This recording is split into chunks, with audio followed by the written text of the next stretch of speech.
But Yeah, we're in the last. Let's do Chazar on the last Mishnah in Shvius and then carry on. okay. Whoever repays a debt in the seventh year, the Chachamim are well pleased with him. Whoever borrows from a proselyte whose sons converted with him need not repay the debt to his sons. But if he repays it, the sages are well pleased with him. All movable property is acquired by drawing it, and whoever keeps his word, the Chachamim are well pleased with him. Okay. Do you want me to go on to Terumos? Terumos, yes, please. Okay. All right. Okay. We have Gimel.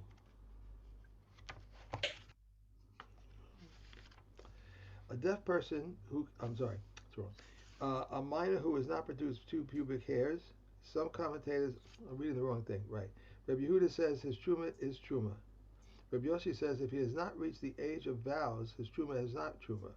But after he has reached the age of vows, his truma is truma. If one may not separate truma from olives for oil or from grapes for wine. Hold on. I was just wondering, you didn't go through the first ones, right? Oh, we did. Oh, we didn't do one yesterday. The Chazar, I haven't done these ones with you. Those are the ones that I'm going to be going over with you now today. All right. So go back to Aleph. Of 5 may not separate truma, but if they separated their truma, it is not truma. The deaf mute, the imbecile, and the minor, and he who separates from what is not his, if a minor non-Jew separated from what belongs to a Jew, even with permission, his truma is not truma. A deaf person who can speak but does not hear may not separate truma, but if he separated, his truma is truma. The cherish spoken by the sages is always one who can neither hear nor speak. Okay. Okay, right now we can go on to the new ones. Okay, so Katan Shaloyevish Te Cyrus. So this is the child who is not physically mature yet. This is the official bar mitzvah age. Okay, Rabbi Yehuda Omer Truma so Truma. Rabbi Yehuda says he dissents. Now remember in the first Mishnah we said that the Katan is puzzle from giving from taking Truma. Okay, but Rabbi Yehuda is saying no. He is nonetheless kosher. What's the machlokes? And then Rabbi Yossi comes and says afterwards. Let's say that out before we carry on. Rabbi Yossi Omer im ad shelo ba leonas nedarim ein truma sa truma. So Rabbi Yehuda and Rabbi Yossi disagree about the time of from which a katan is allowed to give truma. So Rabbi Yossi says that it's from the time that he is able to make a neder. So remember we said in Nadarim that that there's a certain age bound where if from the age of 12 for a boy or 11 for a girl, if they make a neder, we do a bedika. We check them out and say and see if they know who they're making the neder to and what the meaning is of a neder. And if they don't know, then the neder is not a neder. But every time they do it, we check them again. And as soon as they have demonstrated that they actually understand what the neder is, then the nadarim are binding, and we don't check them again. Okay, so then this would be the same thing as Rabbi Yossi, that if this kid is somebody who understands about Nadarim, then he understands about taking truma, and therefore he's got enough dance to take truma. So what's the bounds of what Rabbi Yehuda is saying? Okay, so the first Mishnah we stama, the Mishnah Aleph we stama is Rabbi Meir. Says that it's from Shtei Saras, which is basically age 13 or age 12 for a girl. Okay. So what is Rabbi Yehuda says? So according to Rabbi Yehuda, kol katan afilu ben sheva, even if they're just a little kid who just hasn't been, way under bar mitzvah. So he's got quite an extreme opinion over here that even these, but at least got to have reached the age of chinuch where he can understand what's the mechanical act, and what you can say Kriyas Shema and all these important things. So even if he's way under that age, he has to be checked for a siman? No, he doesn't get checked. He doesn't get checked. He can take truma. This is Rabbi Yehuda. Okay, Rabbi Yehuda says, forget about it. He's got enough das that he can separate out the truma and it's kosher. And la halacha, let's say, Rambam paskins katan shehigia leonas nedarim.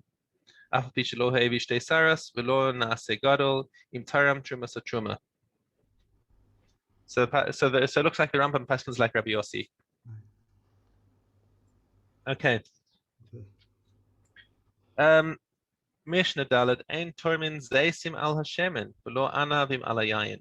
So if you've got some olives next to some olive oil, and they're all from the same batch, except some have been squeezed and some haven't.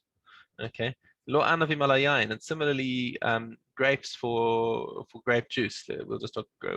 They call it wine. It's not, even though it hasn't fermented yet. The juice is immediately considered yayin. Feeling a sneeze coming on.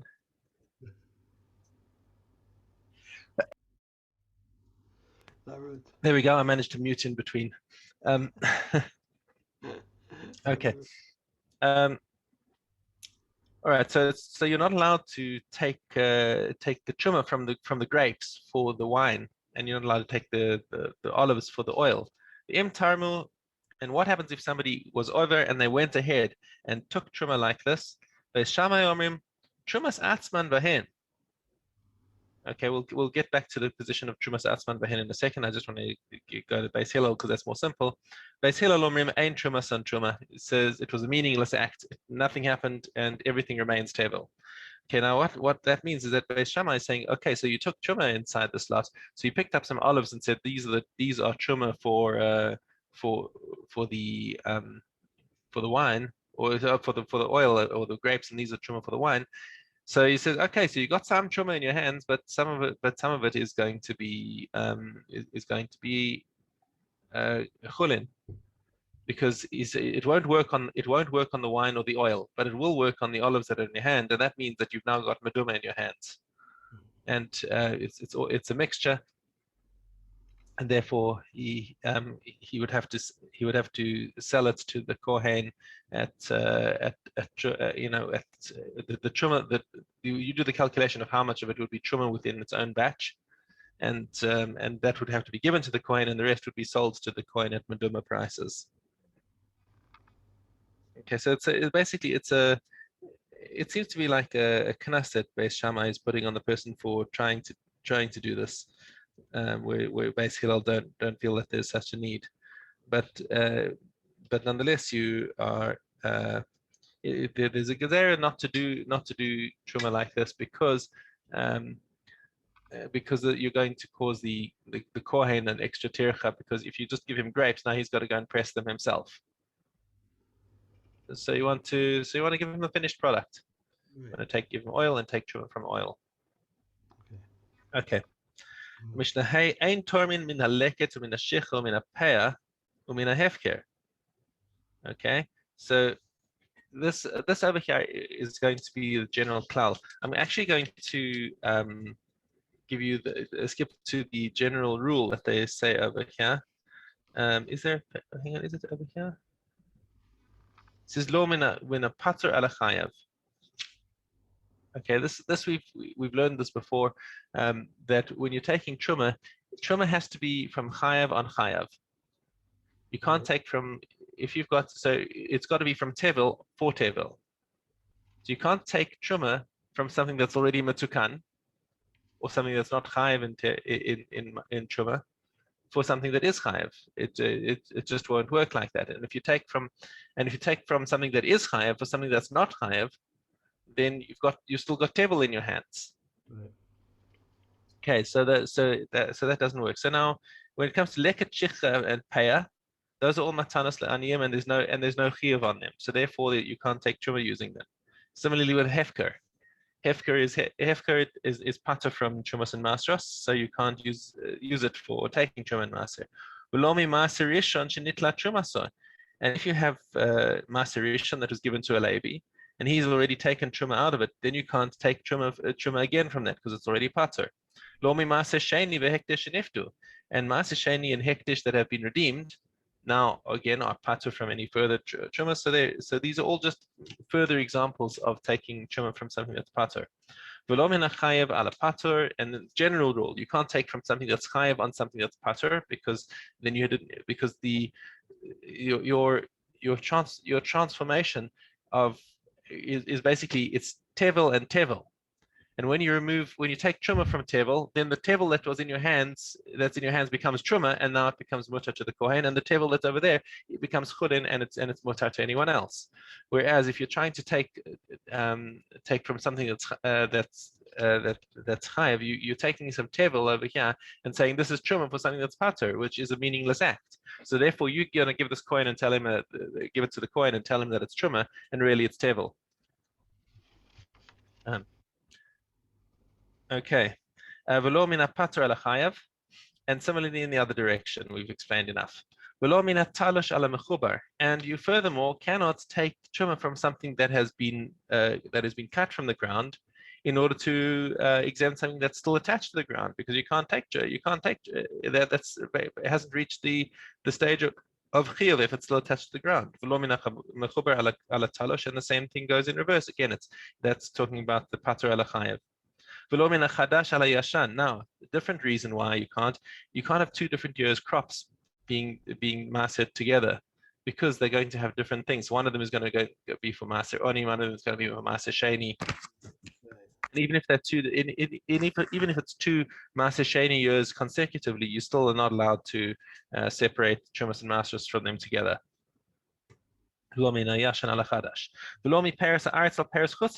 similarly, fruit from chutz la'aretz and fruit from Eretz Yisrael cannot be maased together. Why? Because the chiyuv is on a different level.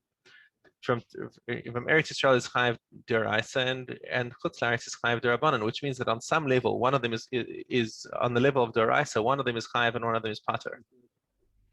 So you can't mix them either. Im tarmu and trumas and truma. And if you went ahead and did try and take truma like this, then it will not work, and the truma, basically it was a null and void action. Okay, to Shvius Ches. The truma. Yeah, you want to read this through this thing over here. No, okay. We are on. Okay, we're going back to Shvius Ches.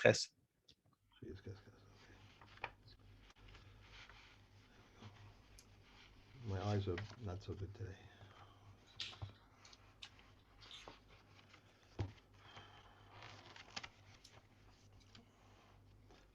One may not buy slaves, land, or impure animals with 70th proceeds, and if he did, he must eat for its equivalent. One may not bring bird offerings of men or women who suffered of flux, or bird offerings of women of the childbirth, bought with 70th proceeds. If one did, one must eat for its equivalent. One may not anoint vessels with 7-year oil, and if he did, he must eat for its equivalent. If a hide has been smeared with 7-year oil, Reb Eliezer says it must be burnt, but the Kakamas say he must eat for its equivalent. They said before Reb Akiva. Reb Eliezer used to say, a hide which has been smeared with 7-year oil must be burnt, and he said to them, be silent, I will not tell you what Reb Eliezer says about this. They also said before him, Reb Eliezer used to say, he who eats bread with the Kutians is like one who eats pork. And he said to them, be silent, I will not tell you what Reb Eliezer says about this. That happened a few times with Eliezer. Kilayim Zion base.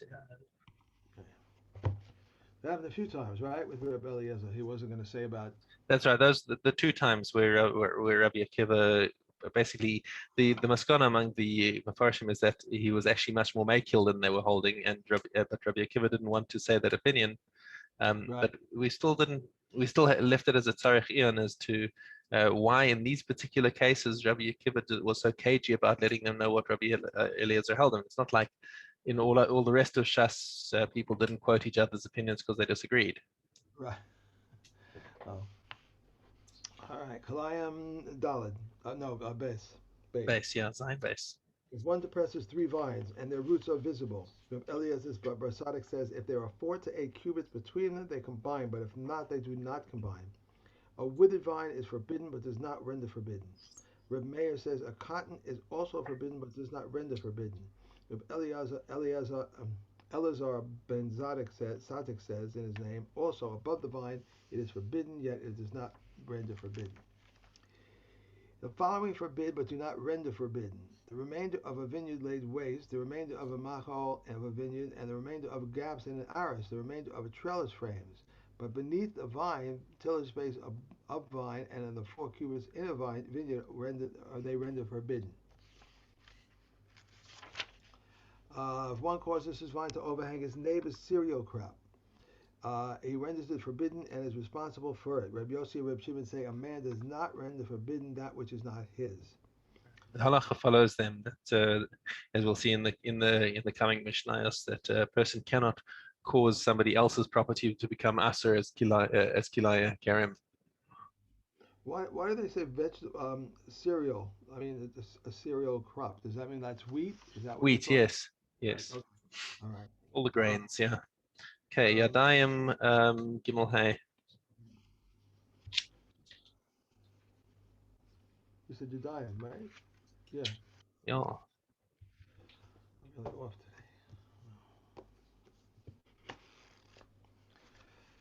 Hey, a scroll for scripture that was erased, but there remained 85 letters, as many as there are in the passage. And when the ark would journey, renders tummy hands that touch it. A sheet of parchment on which there are written 85 letters, as many as there are in the passage. And when the ark would journey, renders tummy hands that touch it. All the scripture renders tummy hands that touch them. Shir Hashirim and Koheles renders tummy hands that touch them. And Rabbi Yehuda says Shir Hashirim renders hands tummy, but Koheles is the subject of a dispute. Rabbi Yossi says Koheles does not render hands tummy, and Shir Hashirim is the subject of a dispute. Rabbi Shimon says as regard Koheles, it is one of Beis Shammai's legiancies and Beis Hillel's stringencies. Rabbi Shimon ben Azai said, I have a tradition received from the 72 elders on the day that they appointed Rabbi Elazar ben Azariah as head of the yeshiva, that both Shir Hashirim and Koheles made render tummy hands that touch them.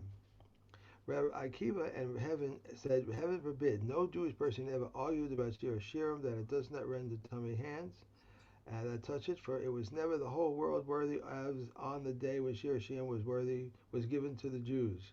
For all of Kesuvim is holy, but Shir Hashirim is the holy of holies. If ever they did dispute, they only disputed regarding Koheles. Rabbi Yehuda, the son of Rabbi Yochanan, the son of Rabbi Yeshua, the son of Rabbi Akiva's father-in-law, said in accordance with the words of Ben Azai, so they disputed and so they decided. On the day that they were counting and they resolved regarding a footbath that measures 2 lugim by 9 kavim, that cracked, it is susceptible to tumas midras, for Rabbi Akiva says it is considered a footbath as is his name. On that day, they said all sacrificial offerings that were slaughtered for a designation other than their own are valid, but they are not credited to the owner as fulfillment of his obligations, except for the Pesach and Chatas offering. The Pesach in its proper time and the Chatas offering at its times. Rabbi Elliot also says also the Asham offering. The Pesach offering in its proper time and the Chatos and the Asham offering is at their times. Rabbi Shimon ben Azai said, I have a tradition received from the 72 elders on the day that they appointed Rabbi Elazar ben Azariah as head of the yeshiva. On that day, they said, when is the law?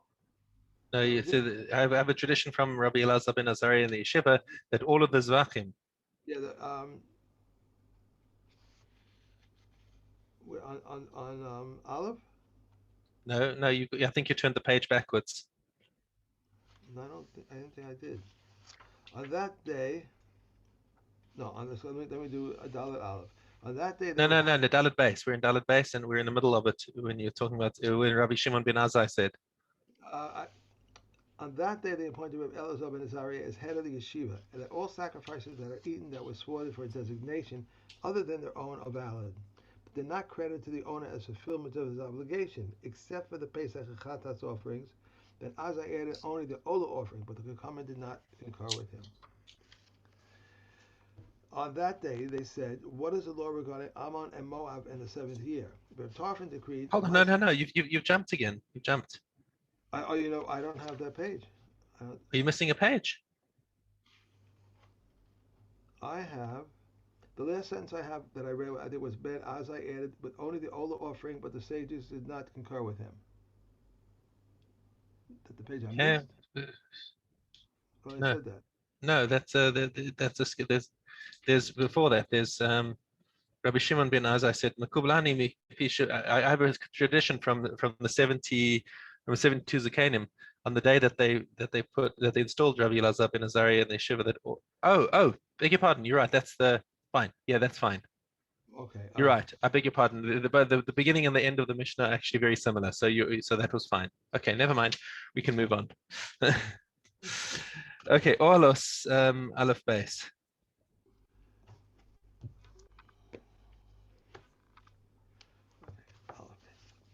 How do three become tummy? Utensils that touch a corpse and the utensils that touch those utensils both become tummy for 7 days.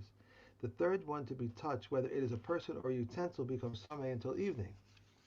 How do the four become tummy? Utensils that touch a corpse and a person who touch the utensils and other utensils which touch the person all became tummy for 7 days. The fourth one to be touched, whether it is a person or a utensil, becomes tummy until evening. Rabbi Kiva said, I have a case where five become tummy. A pole inserted into a tent, the tent, the pole, a person touching the pole, and utensils touching the person all become tummy for 7 days. The fifth one to be touched, whether it is a person or a utensil, becomes tummy until evening, and they said to him, the tent is not counted. Right, you're sort of cheating with your count, he said. So basically, we've gone through ways when you can have two actors, three actors, and sorry, one actor, two actors, and three actors, all becoming tame with Tumas Sheva, right, with Tumas Mace, and then the whatever comes afterwards becomes Tumas Erev. In other words, a Rishon Latoma. Okay, so we've had, and the difference between all these cases is when kalim are involved. When kalim are involved with touching a mace itself or somebody who's tame mace, then the kli takes on the same level of tuma as the mace or as the person who's tame mace. But anything that touches the kli goes down one level. People and utensils both become tummy from a corpse. People have a stringency that utensils do not have, and utensils have a stringency that people do not have. When a utensil touches a corpse, three utensils will become tummy in turn after the first utensil touches a corpse. Whereas a person becomes tummy by touching a corpse, only two will become tummy. People have a stringency that utensils do not have. When a person is in the middle, there can be four persons and utensils that become tummy in succession. But when there is no person in the middle, then can be only three stages of contact. Right. So for your maximum chumrah, you actually need to have people and kalim involved. So each one has their own level of chumrah. Okay. Well, the chart that you sent was very good. That chart from Did I the make a chart of this? no, I'm not trying there to remember wasn't. if I made a chart of this. There was another chart that you sent. Um, I have it here. You sent it out to everyone. Where is it? No, that's the wrong thing. Come on. Mr. Mister, Mr. Mister. There's a I'll take YouTube a look channel. over here. Maybe I've got it YouTube in compiled by my. my friend Rabbi Matthew Liebenberg. Should Oh, be right, YouTube. from Rabbi Liebenberg. Yes, that was useful. Yes, Yeah, the thing from Rabbi Liebenberg about the Arayos. Very, right, very shaykh to this week's parsha. right, But we had this in Sanhedrin with the death penalties and um, right. Oh, it was very good, very good. I want to print it out so that I put it with the Messiah, so we'll have it. Okay. okay. Yes. Adios, We Aleph had a Gimel. We had a good, when was it? Shabbos morning. I come home from shul very early, so we have like a Shabbos shooters kind of thing, but it's really in the morning. So, anyway, my wife started asking me all these questions about, well, what happens if, when the person is, when the person says lashon hara, and then he has to go out of the camp, and how long does he stay out of the camp and all? So we had this whole conversation about Yeah, well, no, he's not. He's not allowed back in the camp. He has to wait. Then he has to go to the mikveh on this yeah. day and that day, so it was very good. She says, "Oh, you really are learning something." I said, "Yeah, well, it happens sometimes." So anyway, Hillel says a full hin of drawn water disqualifies a mikveh that is incomplete. Hillel chose the above wording only because the person is required to speak in the language of his teacher. But Shammai says 9 calves, and the Chachamim say we neither in accordance with the words of this one nor in accordance with that one, the words of that one. Rather, the matter was in dispute until 2 weavers came from the dung gate of Yushalayim, and they testified in the name of Shemaiah and Avtalan, that the 3 lugan of drawn water could qualify a mikveh, and the sages upheld their words. And why do they mention the words of Shammai and Hillel for north? In order to teach future generations that a person should not stand by his opinion, for even the patriarchs of the world did not stand by their words. Mhm. And why do we mention that opinions of an individual among the majority, since in any case the halakha does not accord with him, but rather with the opinion of the majority, so that if a court will form the opinion of the individual and rely upon him, then a subsequent court will not be able to nullify the verdict of its fellow court, and unless it is greater than the first court in wisdom. And in number, if the latter was greater than the former in wisdom, but not in number, or in number but not in wisdom, it is not able to nullify the decision of the former court unless the latter is greater in number and wisdom. Rabbi Yehuda said, if so, why That's it. do we... We're done. We're done. Okay. Yeah. The other useful thing about having a das yachid in there is that in b'shas hadachak you can also rely on a das yachid. And I frequently bring this case. Hold on, I'm going to just pause quickly. Hold on. Okay. All right. Tanis Daled Zion. During the week of Tisha B'Av, it is forbidden to cut hair or launder clothes. However, on Thursday it is permitted because of the honor due the Sabbath. On the afternoon before Tisha B'Av, a person may not eat 2 cooked foods, nor may eat meat or drink wine. Rabbi Shimon Gamliel says he need merely make some variance. Rabbi Yehuda requires overturning the beds, but the Chachamim did not agree with him. Rabbi Shimon ben Gamliel said Israel had no days of festival as the 15th of Av and Yom Kippur, for on those days the maidens of Yerushalayim would go out dressed in white, borrowed garments, in order not to embarrass one who had none. All the garments worn on those occasions required immersion. The maidens of Yerushalayim would go out and dance in the vineyards, and what would they say? Young man, lift up your eyes and see what you choose for yourself. Do not consider beauty, consider family. Grace is false and beauty is vain.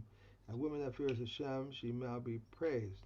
That's from Eshes Chal. And he stated, Interesting. this also, yeah, give her the fruit of her hands and of her own hands, and let her be praised in the gates by her own deeds. Similarly, it says, go forth and gaze, O daughters of Zion, upon King Shlomo, adorned with the crown that his nation made him on the day of his wedding, on the day of his heart's gladness. And the day of a wedding, this is the giving of the Torah. And on the day of his heart's gladness, this is the building of the base of the holy temple. May it be rebuilt speedily in our days. Amen. And one Mishnah from Hadron Alach Maseches Tanis. Maseches Megillah, one Mishnah.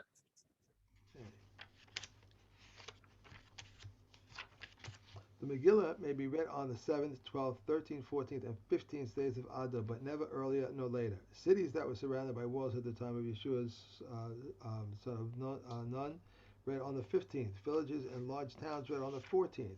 However, villages sometimes advance their reading to the day of entry into the towns. That's the marketplace. So, okay. Okay, yeah, that's us for today. So I will try also. I hope not to be late tomorrow. I wasn't really. I was here, but my daughter got hit by someone. Luckily, everyone's okay. Just the What? expense. My little got hit by her car. Her You car know, was hit, the car was hit. So the light is out, the fender's out, that kind of stuff. but she's okay. Yeah, but I don't know how long it'll. She Yeah. said she saw it coming. She's just one of those things. She's sitting there. There's nothing you can do. Yeah. Said, I don't know. We'll see how long it takes.